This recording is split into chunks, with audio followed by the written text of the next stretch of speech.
263 ಕೋಟಿ ರಾಜಕಾಲುವೆ ಪಕ್ಕದಲ್ಲಿರೋ 1 ಎಕರೆ ಜಾಗಕ್ಕೆ ಬೆಲೆ. ಈ 2,000 ಕೋಟಿ ತಂದಿರೋದು ಈ ರಾಜಕಾಲುವೆ ಪಕ್ಕದಲ್ಲಿ ಗೋಡೆ ಕಟ್ಟೋದು. ಎಲ್ಲೆಲ್ಲಿ ಖಾಲಿ ಜಮೀನಿದೆ, ಎಲ್ಲೆಲ್ಲಿ ಅಪಾರ್ಟ್ಮೆಂಟ್ಸ್ ಗಳು ಬರಬೇಕು, ಎಲ್ಲೆಲ್ಲಿ 1 ಎಕರೆನಲ್ಲಿ 250 ಕೋಟಿ ಲಾಭ ಮಾಡಬೇಕು, ಅಲ್ಲಿ ರಾಜಕಾಲುವೆ 2,000 ಕೋಟಿ ವರ್ಲ್ಡ್ ಬ್ಯಾಂಕ್ ಅಲ್ಲಿ ಸುಳ್ಳು ಹೇಳಿ ಲೋನ್ ತಂದಿರೋದು. ಸುಳ್ಳು ಹೇಳಿ ಲೋನ್ ತಂದಿದ್ದಾರೆ, ನಾನು ಪ್ರೂವ್ ಮಾಡ್ತೀನಿ. ನನ್ನ ಮೇಲೆ ಆಕ್ಷನ್ ತಗೊಂಡ್ಲಿ ಸುಳ್ಳಿದ್ರೆ ನಾನು ಪ್ರೂವ್ ಮಾಡ್ತೀನಿ ಸುಳ್ಳು ಹೇಳಿ ಲೋನ್ ತಂದಿರೋದು. ಪಾಪ ಇಲ್ಲಿ ಎಲ್ಲಾರು ನಾವೆಲ್ಲ 224 ಜನ ಇದೀವಿ. ಯಾರಿಗೂ ಕೂಡಲೇ ಸಾಹುಕಾರ ಆಗೋಂತ ಐಡಿಯಾ ಯಾರಿಗೂ ಬರ್ತಾ ಇಲ್ಲ ಸಭಾಧ್ಯಕ್ಷರೇ. ಬಹುಶಃ ಪ್ರಿಂಟಿಂಗ್ ಮಿಷಿನ್ ಇಟ್ಕೊಂಡು ಕೋಟಾ ನೋಟ್ ಹೊಡೆದ್ರು ಅಷ್ಟು ಬೇಗ ಸಾಹುಕಾರ ಆಗಕ್ಕಾಗಲ್ಲ ಸಭಾಧ್ಯಕ್ಷರೇ. ಅದಕ್ಕಿಂತ ವೇಗವಾಗಿ ಬೆಳೆಯುವಂಥದ್ದು ಬೆಂಗಳೂರಲ್ಲಿ ನಡೀತಾ ಇದೆ ಸಭಾಧ್ಯಕ್ಷರೇ. ಅದಕ್ಕೆ ಉದಾಹರಣೆ ಹೇಳ್ತೀನಿ. ಒಂದು 160 ಕಿಲೋಮೀಟರ್ ರಾಜಕಾಲುವೆ ಪಕ್ಕದಲ್ಲಿ ಬಫರ್ ಝೋನ್ ಅಲ್ಲಿ ರೋಡ್ ಮಾಡೋದು ನಡೀತಾ ಇದೆ. ರಾಜಕಾಲುವೆ ಪಕ್ಕದಲ್ಲಿ ಎಷ್ಟು ಗೊತ್ತಾ ರೋಡ್ ಬಿಡ್ತು ಸಭಾಧ್ಯಕ್ಷರೇ? ಯಾವತ್ತನ್ನ ನೋಡಿದ್ದೀರಾ? ರಾಜಕಾಲುವೆ ಪಕ್ಕದಲ್ಲಿ 30 ಮೀಟರ್ ಸೆಂಟರ್ ಪಾಯಿಂಟ್ ಇಂದ ಆ ಕಡೆ 30 ಮೀಟರ್. ಉದ್ದೇಶ ಏನ್ ಗೊತ್ತಾ ಸಭಾಧ್ಯಕ್ಷರೇ? ರಾಜಕಾಲುವೆ ಪಕ್ಕದಲ್ಲಿರೋ ಜಮೀನು 2.5 ಇಂದ 3 ಕೋಟಿ ಸಭಾಧ್ಯಕ್ಷರೇ. ರಸ್ತೆ ಇಲ್ಲ, ಅದಕ್ಕೆ ರಸ್ತೆನೇ ಇಲ್ಲ. ಈಗ 30 ಮೀಟರ್ ರೋಡ್ ಮಾಡಿದ್ರೆ 3 ಕೋಟಿ ರೂಪಾಯಿ ಜಮೀನು ಎಷ್ಟಕ್ಕೆ ಬೆಲೆ ಬಾಳೋದು ಗೊತ್ತಾ ಸಭಾಧ್ಯಕ್ಷರೇ? ಕೂಡಲೇ 43,560 ಅಡಿ 1 ಎಕರೆಗೆ. ಅಣ್ಣ ಸೂಕ್ಷ್ಮ ಗಮನಿಸಬೇಕು. 1 ಎಕರೆಗೆ 43,560 ಅಡಿ ಇಂಟು 3 1,30,30,680 ಅಡಿ ಆಗತ್ತೆ. ಪ್ರೀಮಿಯಂ ಎಫ್ಐಆರ್ ಬೇರೆ ತಂದಿದೆ ಸರ್ಕಾರ. ಏನೋ ಅದು ನ್ಯಾಯಾಲಯದಲ್ಲಿ ತಡೆಯಾಜ್ಞೆ ಇದೆ ಅಂತ ಹೇಳ್ತಾ ಇದ್ದಾರೆ. Premium FIR 40%. ಆ 40% ಪ್ಲಸ್ TDR 20%. 40% ಎಷ್ಟಾಗತ್ತೆ ಅಂದ್ರೆ 1,82,952 ಸ್ಕ್ವೇರ್ ಫೀಟ್ ಆಗತ್ತೆ. 40% ಆಡ್ ಮಾಡಿದ್ರೆ, ಆ 40% TDR 20% ಆಡ್ ಮಾಡಿದ್ರೆ 2,19,542 ಸ್ಕ್ವೇರ್ ಫೀಟ್ ಆಗತ್ತೆ. 1 ಎಕರೆ ಲ್ಯಾಂಡ್ ರಾಜಕಾಲುವೆ ಪಕ್ಕದಲ್ಲಿರೋದಕ್ಕೆ ಪ್ಲಾನ್ ಸ್ಯಾಂಕ್ಷನ್ ಆಗತ್ತೆ. 30 ಮೀಟರ್ ರೋಡ್ ತೋರಿಸಿದ್ರೆ ಈಗ ಪ್ಲಾನ್ ಸ್ಯಾಂಕ್ಷನ್ ಆಗೋಯ್ತು. ಅಲ್ಲಿ ಬರ್ತಾರೆ ಬಿಲ್ಡರ್ಗಳು. ಬಿಲ್ಡರ್ ಅಲ್ಲೇ ಕ್ಯೂ ಅಲ್ಲಿ ನಿಂತಿದ್ದಾರೆ ರಾಜಕಾಲುವೆ ಪಕ್ಕದಲ್ಲಿ ಜಮೀನು ತಗೊಳಕ್ಕೆ. ಇದಕ್ಕೆ ಇವಾಗ ವ್ಯಾಲ್ಯೂ ಫಿಕ್ಸ್ ಮಾಡೋಣ ಸಭಾಧ್ಯಕ್ಷರೇ. 1 ಎಕರೆ ಇವತ್ತು 1 ಸ್ಕ್ವೇರ್ ಫೀಟ್ ಅಪಾರ್ಟ್ಮೆಂಟ್ಸ್ ಬೆಂಗಳೂರಲ್ಲಿ ಎಲ್ಲೇ ಹೋದ್ರೂ ಸಹ 15,000 ರೂಪಾಯಿ ಬೆಲೆ ಬಾಳುತ್ತೆ. ತಗೊಂತಾರೆ.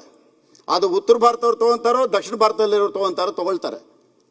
ಅದ್ರ ಬೆಲೆ 15,000 ರೂಪಾಯಿ ಮಾಡಿದ್ರೆ 329 ಕೋಟಿ 31,36,000 ರೂಪಾಯಿ ಆಗತ್ತೆ. ಅದನ್ನ ಕನ್ಸ್ಟ್ರಕ್ಷನ್ ಮಾಡ್ಬೇಕಲ್ಲ ಸಭಾಧ್ಯಕ್ಷರೇ. ಅದಕ್ಕೆ ಬಂದ್ಬಿಟ್ಟು ಸುಮಾರು 65 ಕೋಟಿ 86,26,000 ಆಗತ್ತೆ. 3 ಕೋಟಿ ಬೆಲೆ ಬಾಳುವಂತ ಜಮೀನಲ್ಲಿ ಲಾಭ ಎಷ್ಟು ಗೊತ್ತಾ ಸಭಾಧ್ಯಕ್ಷರೇ? 263 ಕೋಟಿ ರಾಜಕಾಲುವೆ ಪಕ್ಕದಲ್ಲಿರೋ 1 ಎಕರೆ ಜಾಗಕ್ಕೆ ಬೆಲೆ. ಇದನ್ನು ಯಾರಾದರೂ ಗಮನಿಸ್ತಾ ಇದ್ದಾರೆ ಸಭಾಧ್ಯಕ್ಷರೇ? ಎಷ್ಟು ಜನಕ್ಕೆ ಗೊತ್ತಾಗ್ತಾ ಇದೆ ಇದು?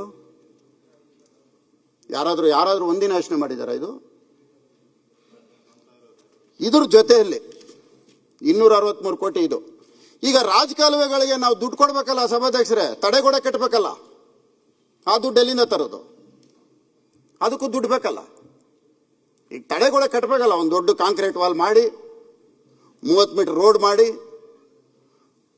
FIR 3 FIR ಅಚೀವ್ ಮಾಡಬೇಕು. ಇದೆಲ್ಲ ಮಾಡಬೇಕು ಅಂದ್ರೆ ರಾಜಕಾಲುವೆಗೆ ದುಡ್ಡು ಬೇಕಲ್ಲ. ಅದಕ್ಕೆ ಎಲ್ಲೋಗ್ಬೇಕು ನಾವು? ವರ್ಲ್ಡ್ ಬ್ಯಾಂಕ್ ಲೋನ್ಗೆ ಹೋಗ್ಬೇಕು. 963 ಮೀಟರ್ ಮೇಲಿದ್ದೀವಿ ನಾವು ಸಮುದ್ರದ ಮಟ್ಟಕ್ಕೆ. ಇತಿಹಾಸದಲ್ಲಿ ಚರಿತ್ರೆಯಲ್ಲಿ ಯಾವುದು ಚಂಡಮಾರುತ ಬಂದಿಲ್ಲ, ಏನು ಮುಳುಗಲಿಲ್ಲ ಬೆಂಗಳೂರು. ಇವತ್ತವರೆಗೂ ಮುಳುಗಿಲ್ಲ ಬೆಂಗಳೂರು. ಇದಕ್ಕೆ ಲೋನ್ 2,000 ಕೋಟಿ ವರ್ಲ್ಡ್ ಬ್ಯಾಂಕ್ ಅಲ್ಲಿ ಲೋನ್ ತರ್ತಾರೆ. ಲೋನ್ ತರೋದು ಎಲ್ಲಿಗೆ ಗೊತ್ತಾ ಸಭಾಧ್ಯಕ್ಷರೇ? ಈ 2,000 ಕೋಟಿ ತಂದಿರೋದು ಈ ರಾಜಕಾಲುವೆ ಪಕ್ಕದಲ್ಲಿ ಗೋಡೆ ಕಟ್ಟೋದಿಕ್ಕೆ. ಎಲ್ಲೆಲ್ಲಿ ಖಾಲಿ ಜಮೀನಿದೆ, ಎಲ್ಲೆಲ್ಲಿ ಅಪಾರ್ಟ್ಮೆಂಟ್ಸ್ಗಳು ಬರಬೇಕು, ಎಲ್ಲೆಲ್ಲಿ 1 ಎಕರೆನಲ್ಲಿ 250 ಕೋಟಿ ಲಾಭ ಮಾಡಬೇಕು, ಅಲ್ಲಿ ರಾಜಕಾಲುವೆ 2,000 ಕೋಟಿ ವರ್ಲ್ಡ್ ಬ್ಯಾಂಕ್ ಅಲ್ಲಿ ಸುಳ್ಳು ಹೇಳಿ ಲೋನ್ ತಂದಿರೋದು. ಸುಳ್ಳು ಹೇಳಿ ಲೋನ್ ತಂದಿದ್ದಾರೆ, ನಾನು ಪ್ರೂವ್ ಮಾಡ್ತೀನಿ. ನನ್ನ ಮೇಲೆ ಆಕ್ಷನ್ ತಗೊಂಡ್ಲಿ ಸುಳ್ಳಿದ್ರೆ ನಾನು ಪ್ರೂವ್ ಮಾಡ್ತೀನಿ ಸುಳ್ಳು ಹೇಳಿ ಲೋನ್ ತಂದಿರೋದು. ಯಾವ ಪ್ರಕೃತಿ ವಿಕೋಪ ಬಂದಿದೆ ಬೆಂಗಳೂರಲ್ಲಿ ವರ್ಲ್ಡ್ ಬ್ಯಾಂಕ್ ಅಲ್ಲಿ ಲೋನ್ ತರೋದಕ್ಕೆ? ಆ MOI ಒಂದ್ಸರಿ ಚೆಕ್ ಮಾಡಿ. MOI ನಲ್ಲಿ ಏನಿದೆ? ಸುಳ್ಳು ಹೇಳಿ ಲೋನ್ ತಂದು ಇದ್ರನ್ನ ಕೊಟ್ಟಿರೋಂಥದ್ದು ಯಾರಿಗೆ? ಒಬ್ಬನೇ ಕಾಂಟ್ರಾಕ್ಟರ್ಗೆ 7 ಪ್ಯಾಕೇಜು, ಒಬ್ಬನೇ. ಯಾವ ಕಾಂಟ್ರಾಕ್ಟರ್ ಕೊಡಬೇಕೋ ಅವನ್ನ ಡಿಸ್ಕ್ವಾಲಿಫೈ ಮಾಡಬೇಕೋ ಅವನ್ನ ಕರೆದುಬಿಟ್ಟು ನೀನೇ ವಾಪಸ್ ತಗೋ, ಇಲ್ಲ ಅಂದ್ರೆ ನೆಕ್ಸ್ಟ್ ನೀನು ಬ್ಲಾಕ್ ಲಿಸ್ಟ್ ಮಾಡ್ತೀನಿ. ನಾನು ಮಾತಾಡ್ತಾ ಇರೋದು ಅಥೆಂಟಿಕ್ ಡಾಕ್ಯುಮೆಂಟ್ ಮಾತಾಡ್ತಾ ಇರೋದು. ನಾನು ಯಾವುದು ಸುಮ್ನೆ ಏನೋ ಪೇಪರ್ ಕಟ್ಟಿಂಗ್ದು ಇನ್ನೊಂದು ಇಟ್ಕೊಂಡು ಮಾತಾಡ್ತಾ ಇಲ್ಲ. ಅವನು ಹೇಳ್ದಂಗೆ ಕೇಳಲಿಲ್ಲ ಅಂತೇಳಿ ಅದನ್ನ ರೀಟೆಂಡರ್ ಮಾಡೋದು. ಕ್ವಾಲಿಫೈ ಆಗಿದೆ ಅವನಿಗೆ ಟನಲ್ ವರ್ಕ್ ಮಾಡೋನಿಗೆ, ಕೆನಾಲ್ ವರ್ಕ್ ಅವ್ನು ಕ್ವಾಲಿಫೈ ಆಗಲ್ಲ. KPPT ಆಕ್ಟ್, KTTP ಇಲ್ಲ, KPP ನಲ್ಲಿ ಸೇಮ್ ನೇಚರ್ ಆಫ್ ವರ್ಕ್ ಮಾಡಿರೋಂಥವನೇ ಎಲಿಜಿಬಲ್ ಆಗ್ತಾನೆ ಅಂತಂದ್ರೆ ಅವನಿಗೋಸ್ಕರ ಮತ್ತೆ ಕಂಡೀಷನ್ ಚೇಂಜ್ ಮಾಡೋದು ಮಾಡಿದ್ದಾರೆ, ಕೊಟ್ಟಿದ್ದಾರೆ. ಹೇಳ್ದಂಗೆ ಕೇಳಲಿಲ್ಲ ಅಂತೇಳಿ ರೀಟೆಂಡರ್ ಮಾಡಿದ್ದಾರೆ. ಇದಕ್ಕೆ ಯಾವುದಕ್ಕೂ ಭ್ರಷ್ಟಾಚಾರ ನಡೆದಿಲ್ಲ.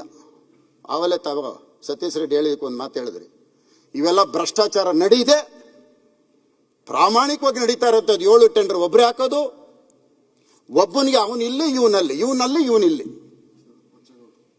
ಇದು ನಡೀತಾ ಇರೋಂಥದ್ದು. ಸಭಾಧ್ಯಕ್ಷ